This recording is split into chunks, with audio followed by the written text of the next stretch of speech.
वाई शहराला जोडणाऱ्या प्रमुख रस्त्यांच्या निकृष्ट दर्जाच्या कामाविरोधात आणि कामातील होत असलेल्या दिरंगाईच्या निषेधात आज वाई तालुका बंदची हाक देण्यात आली होती। या बंदला वाई शहर आणि परिसरातून मोठा प्रतिसाद मिळाल्याचे पाहायला मिळालं। विशेष म्हणजे आज सकाळी 10 वाजल्यापासून ते दुपारी 1 वाजेपर्यंत वाई शहर व परिसरातील सर्व हॉटेल्स बंद ठेवण्याचा निर्णय घेण्यात आला होता।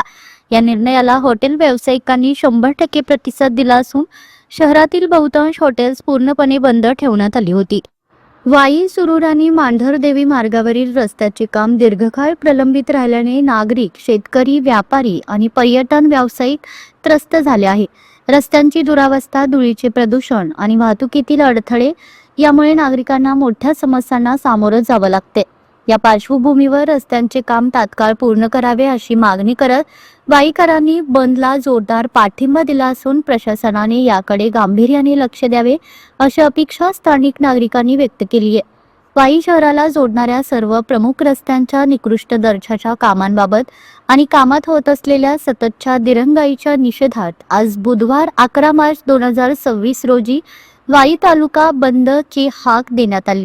वाई, सुरूर आणि मांढरदेवी या मार्गावरील रस्त्याचे काम दीर्घकाळ प्रलंबित राहिल्याने नागरिक, शेतकरी, व्यापारी आणि प्रवासी मोठ्या अडचणीत सापडले आहेत।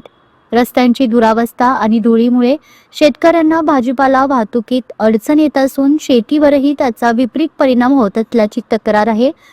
गेल्या 1.5 वर्षांपासून रस्त्याचे काम संथ गतीने सुरू असल्याने व्यापारी आणि हॉटेल व्यावसायिकही त्रस्त झाले आहेत। पर्यटन व्यवसायावरही त्याचा गंभीर परिणाम झाला असून अनेक व्यावसायिक आर्थिक संकटात सापडल्याचं सांगितलं जाते। पुणे वाई एसटी मार्गावर प्रवास करणाऱ्या नागरिकांना वाढीव तिकीट आणि सुमारे 1 तासांचा विलंब सहन करावा लागतोय, तर चारचाकी वाहनांनी पुण्याला जाणाऱ्या नागरिकांना जवळपास 40 किलोमीटर अधिक प्रवास करावा लागत असल्याने वेळ आणि खर्चही दोन्ही वाढलाय। वाई ते MIDC मार्गाच्या दुरावस्थेमुळे रोज कामावर जाणाऱ्या नागरिकांना शारीरिक त्रास सहन करावा लागत असून दुचाकी आणि चारचाकी वाहनांचेही मोठे नुकसान होत आहे। तसेच सकाळ संध्याकाळ व्यायामासाठी जाणाऱ्या नागरिकांनाही मोठ्या अडचणींना सामना करावा लागतोय। याशिवाय किसनवीर महाविद्यालयात पायी जाणाऱ्या विद्यार्थ्यांच्या सुरक्षिततेचा प्रश्नही गंभीर बनला असून रस्त्याच्या कामामुळे अपघात धोका वाढल्याची भीती व्यक्त होतीये।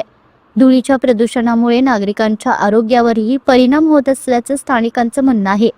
या सर्व समस्यांच्या पार्श्वभूमीवर वाई तालुका बंदचे आवाहन करण्यात आले असून नागरिकांनी मोठ्या संख्येने सहभागी व्हावे असे आवाहन करण्यात आले आहे।